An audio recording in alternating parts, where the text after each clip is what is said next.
an art for but him. adds that Ant The is art of still steel immortal built and from can't match his sculpting the level of soul, flawless programming. only done with perfect That technique. catches Antok off guard, believes but that also cracks passion him up, is much thinking better this than little tin just can is a real technique. man. With a diligent amount Antok of is ready hard to show work and Yappy what bursts he's of capable passion, of.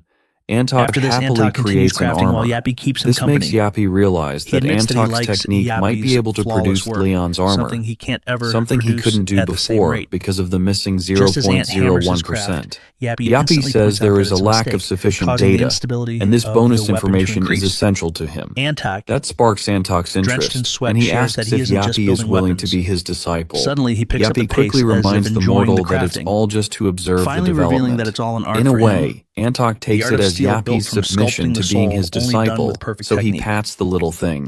Suddenly, Gillingham announces that Leon has invited Antok to meet him in the castle. Finally, everyone gathers at one table while Leon watches out the window. Isabel dares to break the silence, proposing to make this the final grail. She asks if Knight Gillingham can take on all the demons if King Leon tells him to do so. Gillingham spits out a yes quickly. Isabel feels the same, so she lets Leon know that her sacrifice will pave the way for the future. Leon agrees, while everyone else gloomily sulks. Isabel says she will bear all the sins for the time being until the final grail, where she will make the sacrifice. Isabel made her entrance, saying she never imagined she would commit such a sin. Leon felt sorry for making her do this, but Isabel reassured him, saying it was all right, as even a bastard who took her sister's innocence was a worthy king. Due to losing the territorial ground to the demons, they couldn't carry out the necessary ritual to attain the final grail. So the only way to get hold of the star iron was through the final grail. After raising her crossbow to the sky, Isabel felt she no longer belonged as the protagonist of this story. Apparently, the goddess of the moon and purity wasn't suited for battle. For her followers, Isabel had gifted a power to those who had to live lonely lives. With that, she pulled all her might into the arrow, ready to show her top-notch version at this very moment. That's the skill of a true archer, hitting the mark every time. But deep down, she apologized to the moon for what she was about to do. It was unbelievable for a moon saintess to shoot down the moon, which was considered the greatest sin the goddess had ever allowed. The lightning arrow shot straight up into the sky, witnessed by the people of the city all around. Just like that, the arrow pierced through the moon, which gave birth to the Milky Way. Gillingham stood there, his jaw dropping in disbelief, unable to process that it was really happening. In that moment, Leon shouted to alert the great Saintess Anjak, who fired her divine magic straight into the sky. Gillingham watched as their strategy paid off, seeing Anjak guiding the pieces of the moon heading their way. Out of nowhere, Isabel collapsed in Leon's arms, coughing up blood, and saying that it hurt really badly. Despite her pain, Isabel shared that Dina, being so kind, had halved the recoil. Leon, gritting his teeth, praised her sacrifice for them and claimed he would take on her burden from this point forward. Suddenly, Gillingham drew Leon's attention back to the moon fragments, which seemed to have changed their direction. Anjak was barely holding them in line. Apparently, a powerful mana force was attracting the fragments their way, and Anjak couldn't keep full control over it. And just like that, it clicked for Beatrice, who realized it was the same mana that had shut down the gate for them. The moon fragment's trajectory had been pulled further away from their side. When Leon embraced Isabel in his arms, who had sacrificed so much for this, his fury was off the charts. He instantly ordered the formation of a squad to recover the fragment, determined not to let the opening Isabel created with her life go to waste. Later, when the pieces of the moon landed on the Earth's surface, Antok praised the decision to come here instead of wasting time elsewhere. The retrieval squad to recover the moon pieces had arrived at the scene. Beatrice signaled, and Yappy released the scouting drones. A couple of flying drones made Antok really curious about his disciples' tips and tricks. That ticked off Yappy, who straight up declared that Antok was just a mere provider of technology. Yappy also said Antok didn't have the smarts to call himself a master. That cracked Antok up, amazed at how smart this little tinkin could be. Antok then said that Beatrice must have noticed the strange silence. It's highly unlikely that the demons would let this chance slip by. Antok is sure those freaks are just lying in wait, ready to ambush them the moment they start working on the moon fragment. Still, he teams up with Yappy and the soldiers to dig out the star iron. Suddenly, Yappy picks up on the enemy's presence, closing in fast. A swarm of monsters comes rumbling toward them. Just like Antok predicted, he quickly alarms Beatrice that they still need time, so they had better keep the monsters at bay for as long as they can. He orders Yappy to begin the takedown. Beatrice steps up to stall them by activating Lamontar's rage, unleashing an explosive attack that blows Antok's mind, since even nobles can't usually use great magic like that. Beatrice explains that magic evolution had to take a more destructive path just to counter the divine laws. Even so, she warns Antok to hurry up, because more monsters might be pouring in any second. Antok and the others double their speed, working like their lives depend on it. In a few minutes, Antok calls out that they are all done. He quickly alarms but just as they think they can breathe easy, something catches his eye. A fireball is barreling straight toward them from above. Stunned, Antok shouts for everyone to get the heck out of the way. The whole group is caught flat-footed, while a mysterious cloaked figure watches the fireball smash into the ground with bone-shaking force. Yappy, also known as Sir Spinna, instantly detects a monstrous presence nearby, and it turns out to be none other than the demon lord of wisdom and pursuit, Kalakael, the same one who once brought down Sir Jag Spinner's world. Kalakael levitates into the air before the rumble, while Yappy manages to shield Beatrice from the chaos. She orders Yappy to share the report on damages, and he quickly states that 30 knights have died, along with all the cavalry, from the ultimate activation of the divine law. The grounds are a sea of dead bodies, and Yappy is unable to count the injured. Kalakael, the demon lord of wisdom and pursuit, mocks the inferior mortals, threatening them not to dare fight back against immortals like him. This freak of nature demands they accept their inevitable deaths. Antok recognizes the caster of Frisnar, who has all the great demons tagging along with him. He asks Beatrice if there is any plan. Beatrice talks about using a spell to link them to a far-off realm, but Yappy is damn sure it will not work for a single one of them. Still, she agrees. And Antok pretty much understands that they do not have any other option but to beat the crap out of this bastard. Thus, Antok thanks everyone for their contribution to the gods and the kingdom so far, and then he walks ahead, leaving everyone else behind in confusion about what is about to happen. Antok declares that it is time to make good on their oath to protect the kingdom, even if it means sacrificing their lives. In that moment, everyone on the battlefield knows it is a call to die, and that is an order. So they make the unreasonable choice to follow Antok's lead. Antok also agrees with Yappy's assessment, but he points out that sometimes what truly matters in life outweighs the simple odds of something happening. Antok's god objects to his decision, warning that most mortals would not be able to bear it if he had him descend. But Antok makes it clear he would have done the exact same thing for anyone, no matter who they were.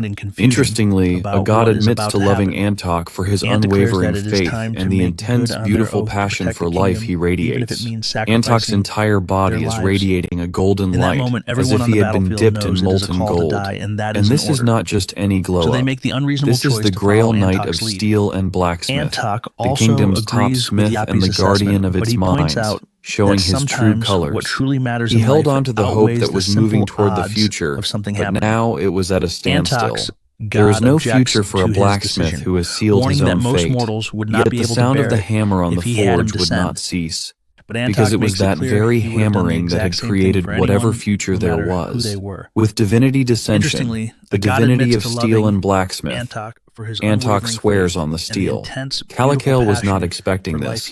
That just changes all the artifacts to materials that are not steel, making all steel fall under his rule. With that, Antok calls for Heto's hammer, and the demons have already built up a shield in advance. But that trick does not do any good except to smash the demon's face. Kalakael, kneeling down, finds it impressive for a mortal to possess such great powers in such a short life. Meanwhile, Antok finds it pretty wild that the demon could block his attack without even a scratch.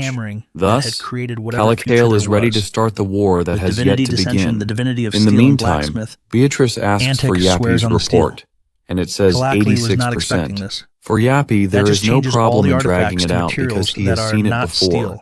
Beatrice calls out for any bright ideas to stall a little longer, knowing full well the demons will catch on sooner or later. Yappy admits he has a plan, but the success rate is sitting at a shaky 2.7%. Beatrice decides she will take those odds, saying that while a mage usually leans on reason, tonight she is betting it all on a miracle. Meanwhile, Kalakael praises his raw strength for smashing through all his spells with nothing but a hammer. He starts to see why the had demons shaken their boots at the sight of this world's strongest species. Eyeing the so-called lowest Grail Knight, Calicule wonders just how terrifying the man at the top must be. In the end, he admits that their strongest knight might be able to take down a demon lord, but Antok himself is still not quite there. As Calicule casts a barrage of spells, Antok commands Steel to defend with Heto's anvil, standing tall with his giant hammer in hand. Antok spits out that the demon's no-faith policy is exactly what makes them so twisted. That jab ticks Calicule off, but Yappy barges right in, starting the self-destruction sequence with the Force Reactor Core primed to blow. Antok screams for Yappy to stop, but the dice have already been cast, and a giant explosion rocks the battlefield with a deafening roar. Walter, the one who was saved, the Emperor and commander of the Silver Knights, clearly remembers those who destroyed his empire. They're the same demons who invaded his territory and ruined his world 20 years ago, and he's certain that the world is ending now. About 23 years ago, the Emperor summoned a demon monarch, which led to his downfall, and soon after, all the regions were taken over by those creatures. Although the Lionheart King came and defeated the demon monarch's forces, that was just the beginning. Even Walter thought that with the presence of the Lionheart King, the demons would return stronger, but that was only a false hope. Just then, they noticed strange rumbles in the ground, realizing it's not a mana storm, but a sign of an ongoing war.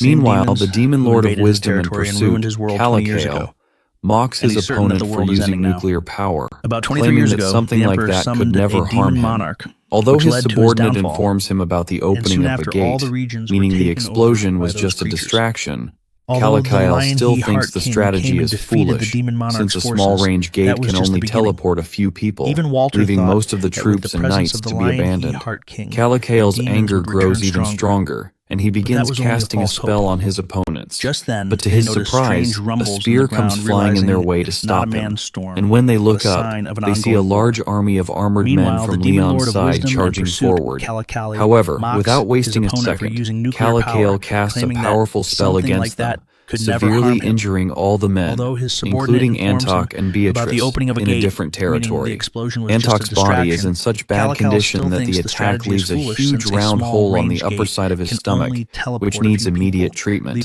Still, he tells Beatrice to head to the blacksmith. When they arrive, Sir Spinne informs Antok that his life is quickly fading, but Antok is already aware.